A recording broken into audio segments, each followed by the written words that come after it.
The Aussie sporting sides have banded together this weekend to participate in Rainbow Round. Now, teams and individual athletes want to boot out homophobia in sport by donning rainbow laces in their matches. And one such man who did just that is record-breaking Adelaide United striker and rainbow laces ambassador Bruce Djite, who joins us in the studio. Bruce, we'll get to your match-winning heroics for Adelaide United up against the Sky Blues last night in a little while. But first of all, with Rainbow Round, how did you first become involved with this initiative? Yeah, first became involved through the Players Association. They got in touch with me, let me know about it, and I'm personally someone who recognises well my position in society, and to use my voice. Maybe it's heard louder than some others who aren't as in privileged positions. So, look, I was more than happy to participate and become an ambassador for it, and I think it's a fantastic cause.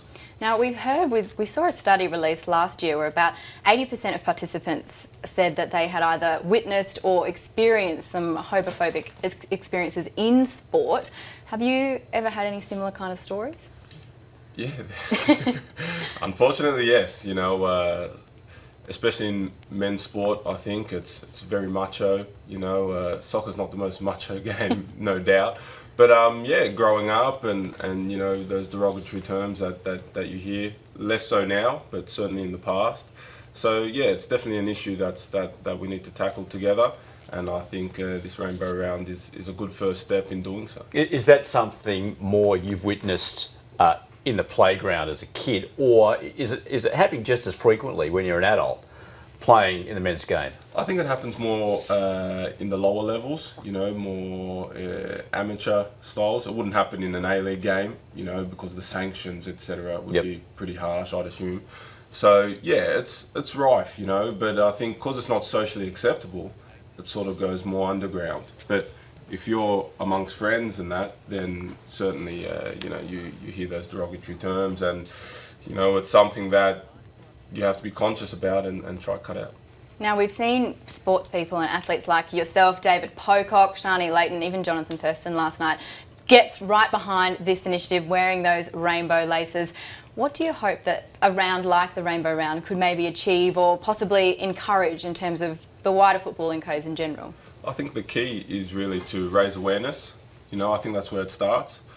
You raise awareness about the issue, and younger generations and even the older ones understand that, it's something that maybe they're idols, or, the Jonathan Thurstons of the world, very, very big public figures. If they're against it, then, you might create some other ambassadors amongst the community that won't stand for it either, and if you hear someone getting abused, if you like, on public transport or wherever it may be, Jonathan Thurston doesn't have to be there, I don't have to be there, but maybe the person that watches us play every week turns around and says, hold on a second, that's unacceptable.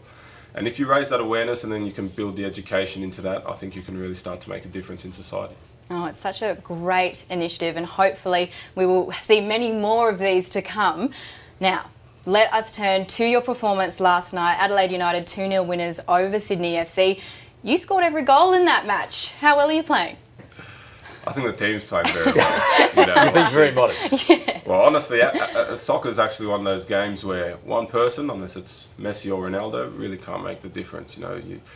For the ball to get to you as a striker, you need your teammates to deliver that pass or that cross, and I think the team as a whole has been playing well the last 3-4 months. We've gone on a very good run. Yeah, what is that though? Because, your season started badly, yes, but you managed to turn it around. How did you do that? I think it's just believing in the narrative, believing in the strategy, the tactics, and the work that we're doing. We had the privilege, if you like, of having a very poor start 2 seasons ago, and we came through that as well. And I think with very much the similar squad back then, right now, we had that experience, and we knew that if we kept going on our path, believing in what we were doing, then there was no doubt that it was going to turn around. It's when you start getting the doubters, a few negative people in the change room, that can really derail the season. And lucky enough for us, we've got a very good squad and very good group, and everyone was staying positive, harder sometimes than others. But yeah, very happy with how the season's panning out, and massive game next week.